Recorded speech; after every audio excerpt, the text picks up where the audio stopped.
back to Rating the List, where we review, discuss, and reimagine popular movie lists objectively. We're your hosts. I'm Jerry. And I'm Brad. And on this episode, guess what? We're rating the list. We've gotten through all 100 films on AFI's 100 Years, 100 Passions, the 100 Greatest Love Stories of All Time. And now we have watched them all, we have scored them all, and now we have re-ranked them based on our aggregate score. So I score it, Jerry scores it, and the average of our two scores becomes that particular film score, and then we just basically resorted stuff. Yeah, basically. Quite a few differences. Should we go up for our top 10 first? Before we started that, I wanted to just get your thoughts on the list as a whole. So these cultivated lists that are put out by organizations like AFI and other film societies and so forth. Mm-hmm. I always find them kind of interesting because I always look at them and there's always a moment when I look at these lists I'm like, what? And how? And I think it happens quite a bit with AFI for me. Yeah. I think, especially on this list, so this is a list, this is about love stories, right? So they put a lot of films on here which are, in my opinion, they are legitimately good movies. Mm-hmm.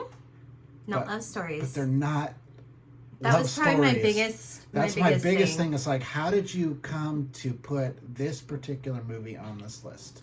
I also think, I don't know who is the AFI? It's the American Film Institute. So is that like a group of dudes? Like that? I mean, it's like, it's like film historian kind of folks. I don't know exactly what they do or who they are, but I mean, for me, it's like, okay, how many people came together to form this list? Mm-hmm.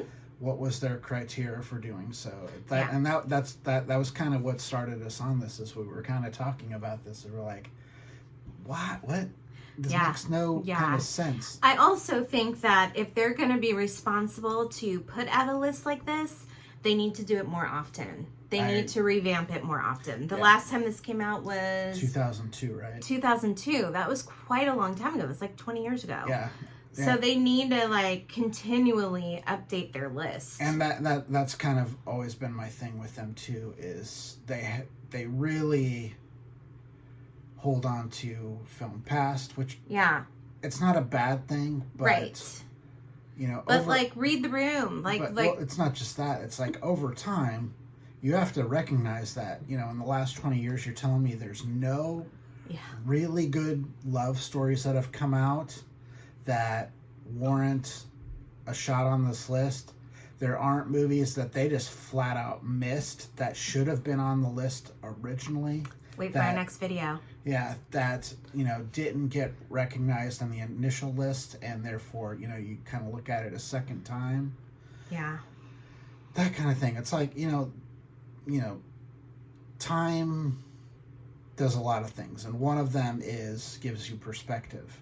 So, we might even redo this list, 20 years from now. Say we do this 20 years from now. If I'm assuming we're still around and still got our marbles. Let's see, 20 years from now is what? We'll be 70 years old, almost. Oh, God. If I even know what a list is by that time. But, our tastes might change some. Our perspective on these films might change some. And we might probably, I think even if you did this probably 5 years from now, our list would probably be slightly different. Mm-hmm. I think one thing that I did enjoy about this list in particular is that it introduced me to some movies that I didn't know of or I never watched, and it kind of forced me to watch it, and I was pleasantly surprised for some of the movies. Like It Happened One Night, which was a great movie. That's when I had seen it before. I remember trying to get you to watch it for a while. I resisted. You kind of resisted, and I was like, because you like romantic comedies. I'm like, like every I'm like, watch this movie and like you'll see like all the stuff that you see in all these romantic comedy movies. Yeah. They started in this movie. And it's hilarious. It's really, really good. And City Lights I had seen before, but this reiterated like how good of a movie this was. And like a lot of these I had seen, but I hadn't watched them through the lens of paying attention specifically to the love story. Right. And City Lights was one of those where, even though, I mean, it's very, very clearly that's all it is, but when you watch a Charlie Chaplin movie, you're kind of looking at other things a lot of the time. Mm-hmm. You're looking at what kind of physical comedy he's going to do. What kind of shenanigans. Yeah, you're kind of looking at the shenanigans, and you don't realize how sweet a love story this is. So sweet, yeah. And then, you know, there's some movies on here, frankly, if we didn't do this list, there are a couple movies on here I wouldn't have watched again, specifically Woody Allen films. Yes, which we rated accordingly. Very specifically. Well, yes. Maybe I probably Annie Hall would have gotten some consideration because, you know, it involved 2 adults, but Manhattan is just, I'm sorry, AFI, but it's reprehensible that it should not be on any sort of list. That, you know, I get that Woody Allen is a very famous filmmaker and has a lot of clout, especially in American film circles. But this is a love story between a 40-year-old man and a 17-year-old girl. And that wasn't okay when he made this movie. And it wasn't okay when you put that list together. And it's certainly not okay now. And it should just not have been included. Mm-hmm. The fact that they did include it says a lot about them. Okay, can we go through our top 10? Absolutely. Okay. So after our re-ranking, now remember these are the movies that were on the AFI's list already, okay? Right. So of those 100 movies, this is how we ranked them. So our number 10, which was on the AFI's list at number 8, is It's a Wonderful Life. Still very high ranking, and still an amazing movie. And this was one where I've never really watched it through the love through the love story angle. I've always just kind of watched it as, you know, I've seen it as, you know, just as a holiday movie. I've also watched it as kind of a, kind of an attack a little bit on the the concept of the American dream, which is really, really like progressive for a movie that came out like, like 80 years ago. So, our next movie is, it's number 9. It was number 27 on the AFI list, which is The Sound of Music, which is it was my first time watching this movie. Which I can't believe that was the first, like, she always gives me like, you know, the riot act about musicals, and there are several musicals I'm like, I've seen this, you haven't seen this. Yeah. So, and it's a great story. And it's really, you know, at its heart, again, it is a love story. It's really about, you know, this Maria and dude Von Trapp. Also, like, that movie just takes such a dark turn. You don't expect it to take. Well, it's kind of a dark. I mean, it's really a dark story. I mean, what it's talking about. So. And then we have at like number 7. We have a couple of number 7s because of how the ranking went. Yeah, so ties. So number 7, which was the number 29 on IFI's list, is An Officer and a Gentleman. Yeah. It's a great love story. It really is. It's really good. And like the thing I really liked about it is the complexity of it. Mm-hmm. You know, a lot of love stories tend to really kind of gloss over certain aspects of characters' personalities, and it doesn't do that here. We really go into kind of the psyches of both of these characters. They both have some psychological, emotional baggage, and it's interesting to see how they portrayed that. I think they did a really good job.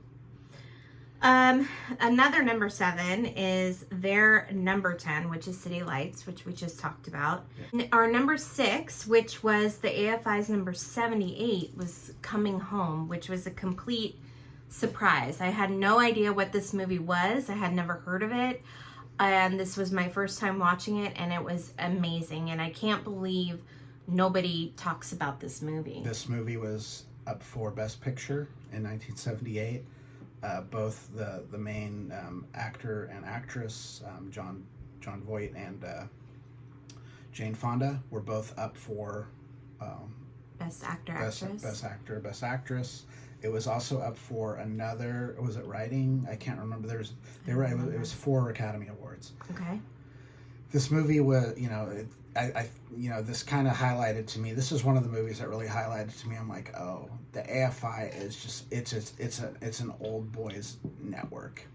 Yeah. Because this movie really focuses on female empowerment. I mean, there's a scene in this movie where, this woman who's been married for a while, she experiences her first orgasm, and they don't. It's not. They don't show it. They don't show. I mean, they show her. Yeah. Experiencing it, and you kind of get and you kind of understand how she's kind of gotten to this point in her relationship, and then you also get it's a complex story because she's in love with her husband, but she's also now in love with this other man, and she's torn between the two, and the way that both the men react is kind of grown up. Mm-hmm. Obviously, her husband is upset. I mean, rightfully so. I mean, his wife has had an affair, but it's not one of those things where, he's screaming expletives at her and calling her a whore. Well, and he's also dealing with PTSD from the war. Yeah, and so there's this whole, thing where, they're looking at it from, the eyes of maturity. A lot of times you see this would end up with him slapping her, calling her a bitch, calling her a whore, or whatever. Yeah, if you were one of the movies in our lower rankings. Yes. It would have ended in a slap. Which they ranked higher than this movie, by the way. Yeah, crazy. But I think it really, it was a very progressive movie at the time. It still holds up. The stuff the talk about, the treatment of, soldiers when they come home and stuff like that. It's as relevant today as it was in 1978, which is unfortunate. Mm-hmm. This is a really, really good introspective film. If you get a chance to watch it, do so. The only caveat there is when we originally watched this film, it wasn't available anywhere streaming. We actually had to buy this one. Well, if you want to borrow it, let us know. So our number 5, which was number 19 on the list, was Ghost. We thought it was better than 19. Yes. Our number 4, which was number 88 on the AFI's list, was The Princess Bride. I mean, come on. Now, we can cop to the fact that, this is a formative film for people of our generation. We're both Gen X, and this is a movie that is... It's a staple. It's a staple for Gen X, and it was one of the first films that really fell into, there's a specific moment in time from about the early 1980s until about the year 2000 where films like this that failed at the box office, The Princess Bride was a bomb. Mm-hmm. They find an audience on home video. Yeah. And they just become cult classics. And everyone that, kind of was in the video store generation, seen this movie, loves this movie. And at the heart of it, it is a love story. So, you're telling me, there were 87 movies that were better than this one? No. Especially some of the stuff that were on this list? Absolutely not. You could also say the same for our number 3, which was 95. 95 on the AFI list, which was Dirty Dancing. I'm sorry. I know it's a Gen X movie, and it's not a chick flick. No, it's not a chick flick. Take some time. Go and watch Dirty Dancing with your adult eyes and watch it. And it's an amazing movie. And it's a complete and 100% love story. Yeah. 100%. Our number 2, which is their number 20, which is an atrocity, was When Harry Met Sally. We all know how I feel about that. And then a surprising number 1. I was a little surprised, but I'm not mad at it. Our number 1, which was their number 90, was The Bridges of Madison County. This one makes me think that there is something political going on with with what's his name, Clint Eastwood, Yeah, perhaps. maybe. You know, he's somewhat controversial in Hollywood because he's one of the few, you know, figures in Hollywood who's very right wing. Mm-hmm. However, you know, he's pretty reasonable about, you know, he's one of those people that, yeah, has completely opposite political views that I do, but, you know, he's also, outside of that whole chair incident at the RNC years back, outside of that, he really doesn't just, he's not out there spouting his politics. He just believes what he believes, and he votes the way that he votes, and yeah, that's, you know, to me, that's you can have a conversation with that kind of person. Yeah, but Bridges of Madison County is a beautiful movie. It's very, it's slow paced, but you really get the sense of how they fall in love with each other over a very short amount of time. You buy it. You buy it. You understand their histories, their separate histories, and why they're so apt to like fall in love with each other. And then just the ending is just, it's heartbreaking. It's so heartbreaking because you know she wants to go with him. So, number 1, Bridges of Madison County.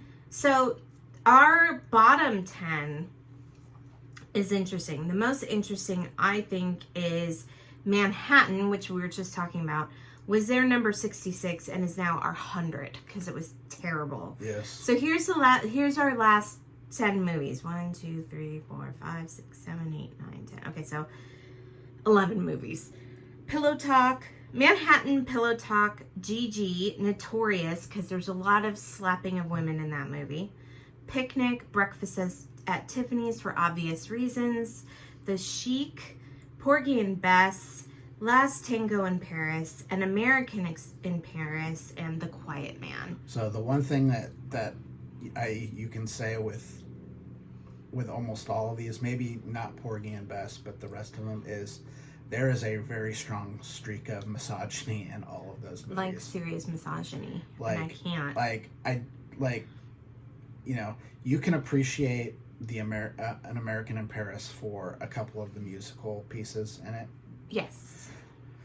And, you know, you can appreciate... And Gene Kelly's talent. Yes. You can appreciate Porgy and Bess for the fact that it's, you know, a very, very, you know, appropriate cast for the story that it's telling. It's almost 100% African-American cast telling an African-American story.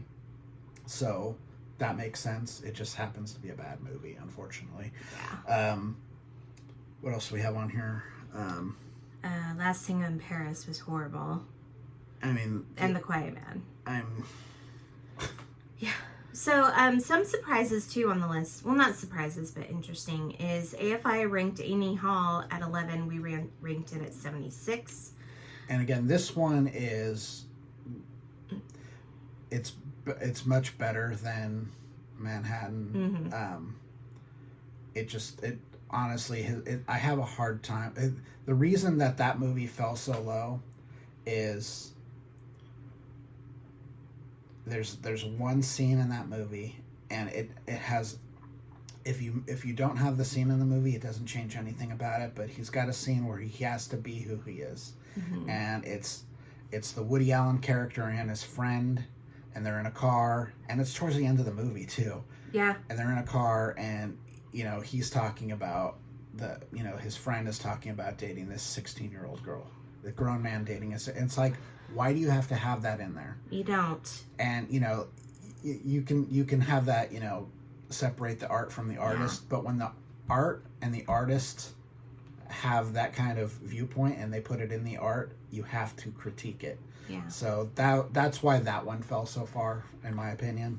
We have Love Story, which was number 9 on AFI's list, that we ranked as 65, which I think is an appropriate number for that movie. It's a good story, but it's not well acted. She's really, really bad, and she's horrible. They don't have great chemistry either. People say that they do. I don't think that they do. And then Roman Holiday was number 4 on the AFI's list, and we moved it to 42, which I think it's just outdated a little bit, you know? There's some good stuff in it. I think that's one, like, if if you did some kind of update on it, you could do something interesting with it. Casablanca was their number 1, and we moved it to 26. I honestly think that the movies that we have in our top 10 are... And I think this is one of those cases where they looked at the overall film. Mm-hmm. If you look at like a lot of film lists, Mm-hmm. Casablanca is almost always in the top 5. Mm-hmm. I'm pretty sure it's in the top 5 of their just 100 best movies of all time. Yeah. I'm pretty sure it's on there. If you look at like all kinds of lists, it's always up there. Time after time after time, you know, this going on 80 years. It is a really, really good movie. But Even in terms though of Elsa just pisses me off. But in terms of a love story, it's good, but it's not the driving force of the film either in a lot of ways. Yeah. And it's not like the kind of the point of the movie in a lot of ways. So, you know, they're not factoring in that kind of stuff, which is a little weird. We did put Gone with the Wind. They're number 2 at 70. Well, again. Yeah. It's really not a great love story. No. It's really not. Well, I think that's pretty much, I will post these. I'll figure out a way to post them on Facebook or something so people can just take a look at it, you know? You can just put it on the video. And I'll for sure put it on the video. Yeah. So, yeah, that is the 100 AFIs. So we have one more episode on this particular list, and that is going to be what our list is. So in addition to these 100 movies, we watched, 150 other movies? Something like that. The way to current day, 2023. Yeah, we watched a lot of stuff released after 2002.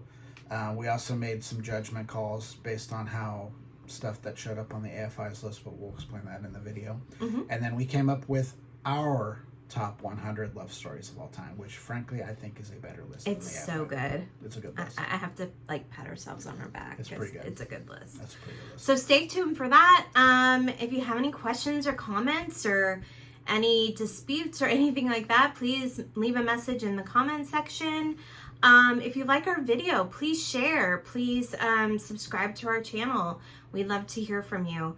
If you'd like to contact us directly, please do so at ratingthelist@gmail.com. But for now, I'm Jerry. And I'm Brad. And we're Rating the List. We'll see you next time. Bye. Bye.